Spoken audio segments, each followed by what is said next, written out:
Bom dia! Hoje vamos apresentar nosso trabalho sobre os plateumintos.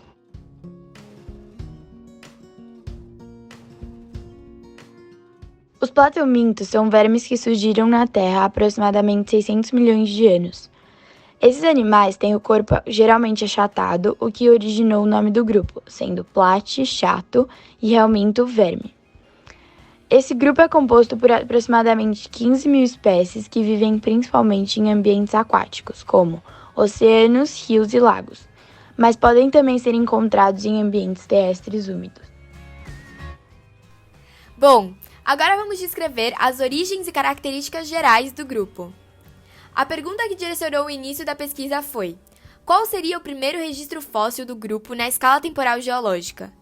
Há evidências indiretas desses organismos encontradas nos sedimentos mais antigos do planeta, o que sugere que a vida nos mares surgiu assim que as temperaturas baixaram e possibilitaram a sobrevivência terrestre. Os plateumintos são organismos com simetria bilateral, que em sua maioria surgiram durante a intensa diversificação da vida animal que ocorreu há mais de 500 milhões de anos. É possível fazer tal afirmação, uma vez que os ancestrais da maior parte dos grupos de animais modernos têm seus primeiros registros fósseis encontrados até agora, datados nesse período. Plateumintos, assim como diversos outros organismos invertebrados marítimos, deixaram inúmeros registros fósseis.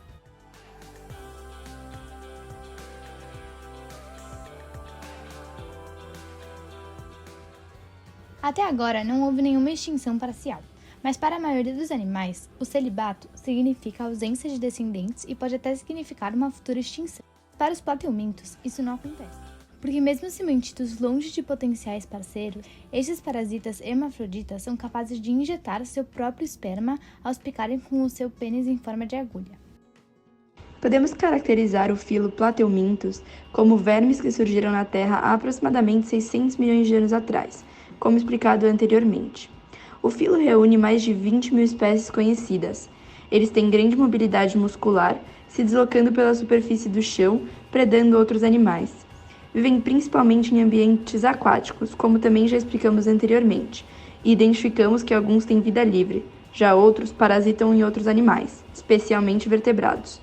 Os animais que compõem esse filo são invertebrados triblásticos, acelomados, com o corpo achatado dorsoventralmente e apresentam simetria bilateral. Acelomados. Não há nenhuma cavidade corporal, o espaço entre os órgãos é preenchido por um tecido conjuntivo. Triblásticos. São animais que possuem 3 tipos de tecido: ectoderme, mesoderme e endoderme. A ectoderme dá origem ao revestimento externo. A mesoderme dá origem à musculatura e ao parênquima, que é um tecido que preenche todo o espaço entre o intestino e a parede do corpo. Já a endoderme dá origem ao intestino e seu revestimento.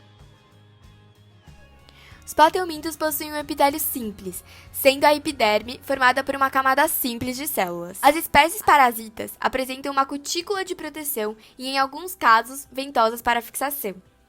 Alguns até apresentam cílios na região ventral, para fins de locomoção. Eles podem possuir células mucosas, que produzem lubrificação para facilitar a locomoção. Eles medem desde alguns milímetros até metros de comprimentos. Possuem tubo digestório incompleto, ou seja, tem apenas uma abertura, a boca, por onde ingerem os alimentos e eliminam as fezes. Portanto, eles não possuem ânus. A digestão pode ser intra- ou extracelular.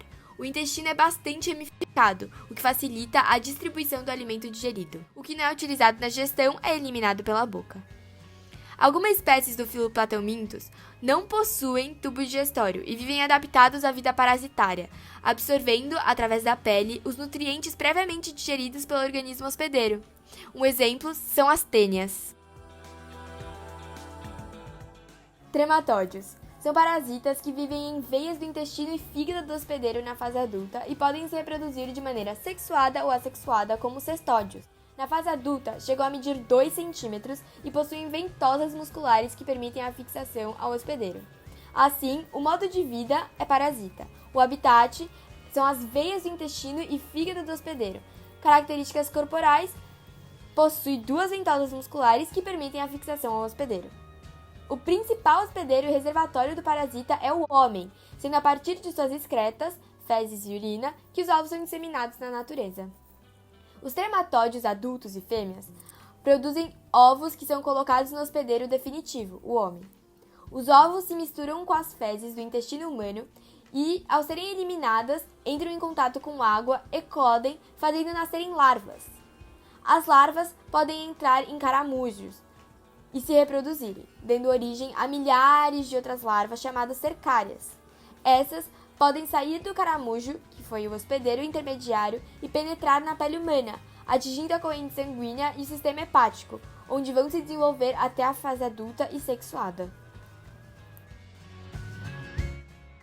Sobre as características corporais, o macho mede de 6 a 10 milímetros de comprimento, é robusto e possui um sulco ventral, o canal ginecóforo, que abriga a fêmea durante o acasalamento.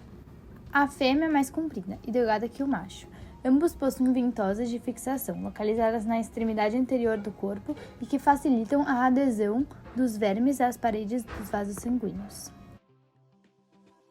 Cestoides, tênias, são parasitas. Os adultos habitam o intestino de vertebrados, seus ovos são liberados pelas fezes do hospedeiro, enquanto as larvas instalam-se em outros hospedeiros e transmitem doenças. Podem se reproduzir de maneira sexuada ou assexuada, realizando a autofecundação.